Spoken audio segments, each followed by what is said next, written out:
Good morning. I hope everybody's having a wonderful day. Welcome to Mornings with Jesus. I'm Dana, and today we'll be studying Hebrews, verse 9, chapter 15.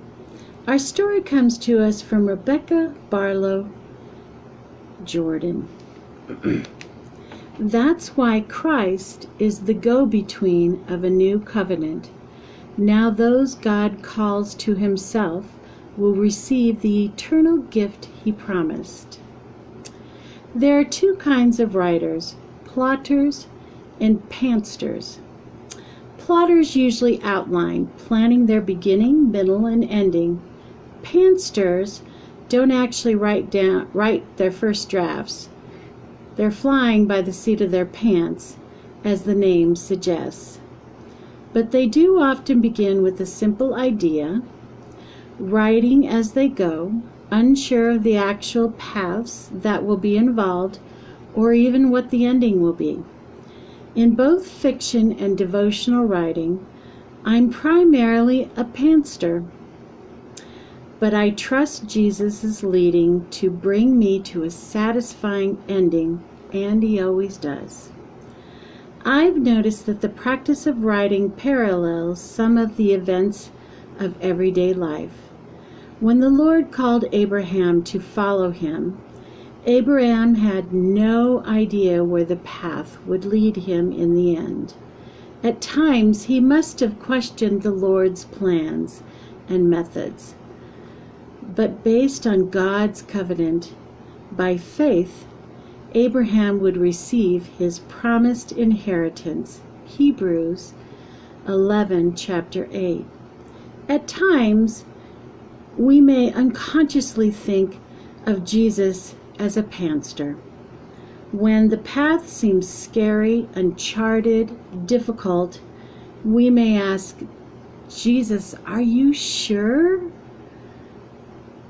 You know what you're doing?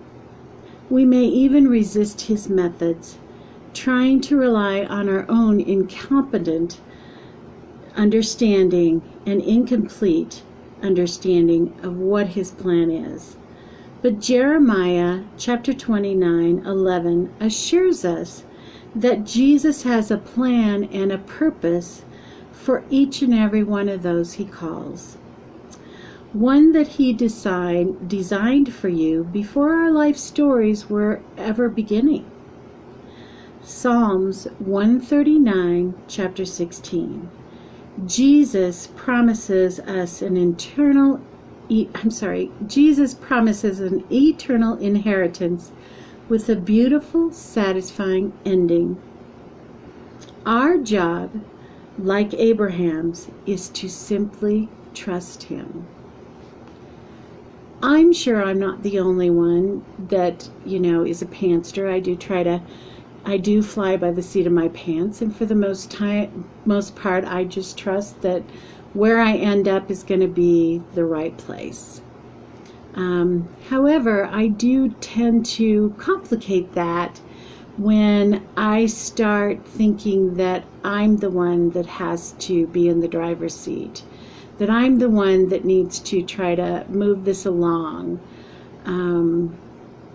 I've noticed in my own life when I've taken things in my own hands and when I'm just like, I've just got to noodle this out. I've got to figure this out.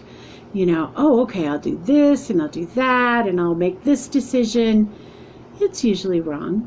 I usually bypass his plan and end up in a place that I didn't want to be. So I'm really trying to just learn to trust him. That's not always easy. When I got the idea to do this devotional with you guys, I had to trust him because I have never been good at this. I have never wanted to speak in front of people. And I do have to say, so far so good. I'm really enjoying this. So I'm so glad that you guys are all here learning with me as well. But I think that trusting him is a big one for all of us. And I think all of us in certain areas of our life, we're all learning to just trust him. Our faith step today is, as an act of trust, discard your to-do list for just one day. Ask Jesus to write an agenda for your day. Let's see where that takes us.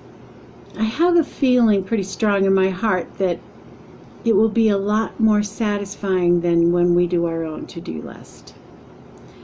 Well, I thank you for being with me today. I have enjoyed our time together. I hope you guys all have a wonderful day.